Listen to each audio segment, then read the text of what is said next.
কাগজে কলমে থাকলেও বাস্তবে দেশে স্থানীয় সরকারের অস্তিত্ব নেই বলে মনে করেন সাবেক তত্ত্বাবধায়ক সরকারের উপদেষ্টা ডক্টর আকবর আলী খান। টেকসই উন্নয়ন লক্ষ্যমাত্রা শীর্ষক এক সভায় তিনি আরও দাবি করেন সুশীল সমাজও এখন চাপের মধ্যে রয়েছে। আশিকুর রহমান চৌধুরী রিপোর্ট।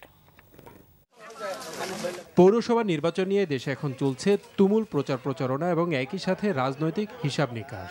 কিন্তু পৌরসভা যে স্থানীয় সরকারের একটি অংশ, সেই স্থানীয় সরকার সামগ্রিকভাবে দেশে আদৌ আছে কিনা সেটা নিয়ে প্রশ্ন তুললেন সাবেক তত্ত্বাবধায়ক সরকারের উপদেষ্টা doctor Akbar Ali Khan. I do not believe that in reality we have any local government. Legally we might have legal government, but in reality there is no local government. Local government is not a part of the central government. Local government is a separate government. It is a government by itself. That is the definition adopted in the UNDP reports. In Bangladesh, the local government is not independent in any matter. স্থানীয় সরকার শক্তিশালী করার জন্য কেন্দ্রীয় সরকারকে চাপের মধ্যে রাখতে পারে সুশীল সমাজ।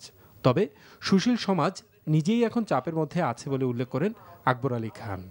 Civil society is no chamcha. The function of the civil society is to point out where the government is going wrong and what they should do. But the government says, why these people are not saying we are doing good things? Why do they talk about bad things? Government has a lot of publicity agencies and political parties to do that. This is not the job of the civil society. So civil society in Bangladesh is also under pressure. তার মতে দেশে শিক্ষার হার বাড়ছে, একই সাথে শিশুর পুষ্টির অবস্থা আফ্রিকার চেয়েও খারাপ হচ্ছে।